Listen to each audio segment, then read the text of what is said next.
Oh, Linda, listen. Do you hear that?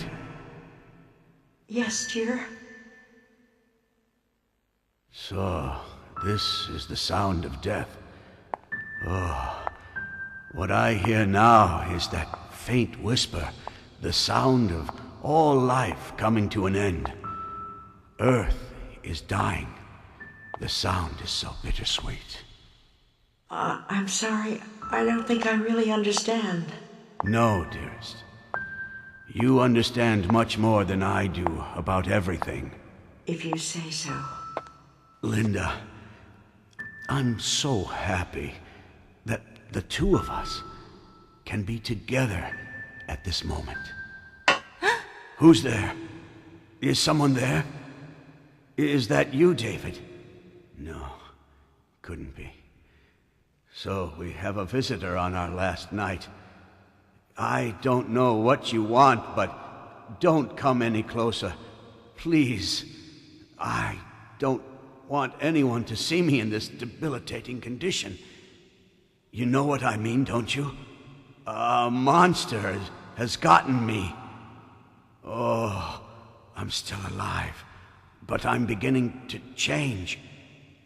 I'm transforming into a monster myself.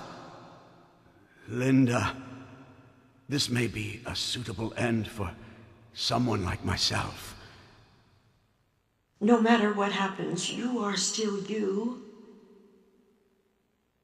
Linda, I remember everything so clearly about the night we first met. So do I, dear. The stars were so beautiful. As they are tonight. If I close my eyes, I can see the stars the way they were that night. How did I stray so far from that to become the madman that I am? You are no such thing, my dear. Yes, I was mad to have turned you into this. No. I'm very sorry, but please, keep your distance. This is how I want to meet my fate with my beloved wife under the stars.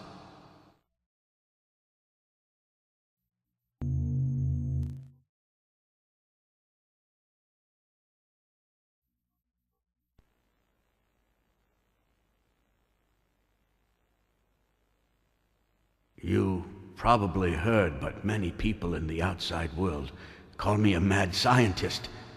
It's true, but only insofar as this planet itself is mad. I was consumed, obsessed with a desire to see the moment of death for this cruel, savage world. I was nothing more than another doomsday monger, and didn't even know it.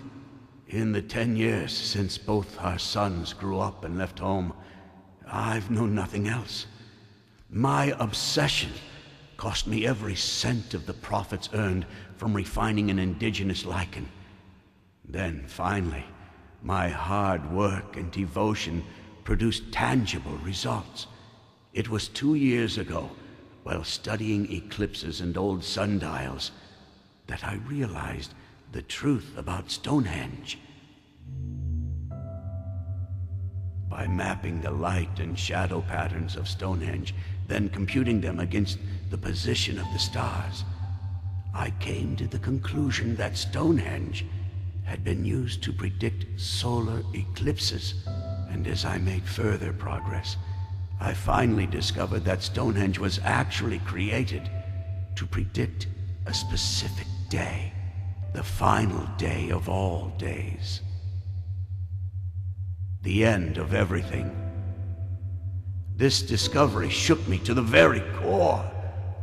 For 30 years, I had waited for the apocalypse, and with that knowledge within my grasp, my mind recoiled in horror. Earth was about to die, along with everything in it. Was this what my heart truly desired? I christened the day the Great Eclipse, and tried to pinpoint the exact time of its occurrence. By then I had changed my mind. I wanted to save this world, and needed to know when the end would come and how it would occur.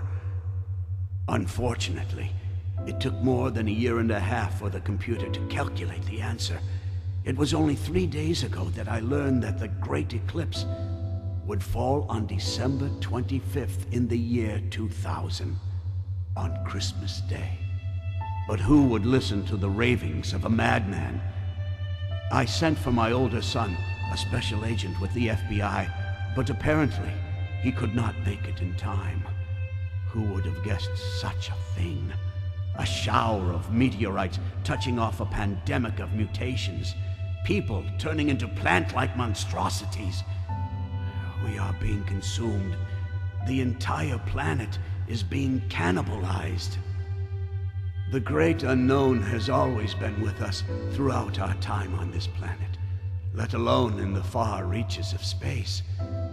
This day was deduced and recorded in stone around the dawn of history. But we of the modern age choose to remain ignorant. For all our great learning, all we can hope to understand is how much we do not know. By limiting our concerns to those of humanity alone, we have lost sight of the stars. We have no memory of our beginnings and will perish unaware in the end. All we could do was briefly glimpse into the chasm of time. I have a favor to ask of you, stranger. Would you please commit us and everything here to flames and ashes? Destroy all traces of my work. There is nothing more I can do, absolutely nothing. What good will a warning be to a new civilization that is sure to evolve in tens of millions of years? What little humanity I had left was taken by those creatures. At least allow me the dignity to choose my own end. Please, break the glass by your side and get the flamethrower. You must put an end to all you see here.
I'm ready.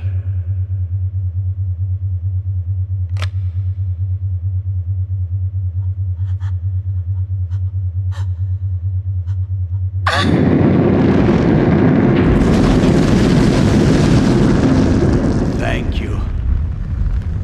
It was my mother who gave me life, and it is you who gives me the fate that I must face. Thank you, stranger. If ever you come across either of our boys, David or John, please tell them for me that we died in peace with ourselves. John works at a nearby pharmaceutical storage facility. He may be able to help. And David should be on his way here as well. Ah, Linda, I can hear the end coming. Can you hear it? I'm so very sorry for everything I put you through, my darling. Linda, you stayed with this foolish man till the very end. And all I can do is say, I'm sorry. It's all right, dear. I was always happy being by your side. We met at night when the stars were the most beautiful. And since that time, we shared the same starry skies.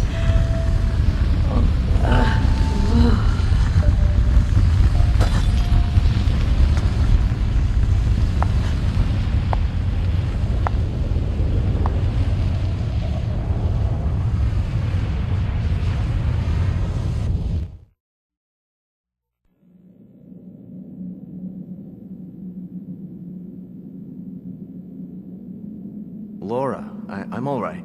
I'm not sleeping. I was just thinking about my father. He works in an observatory near here. I was going to see him. He wrote me a letter out of the blue last week. And for the life of me, I cannot figure out why. But I thought, this time I can finally do something for my family, you know? My father and I didn't get along.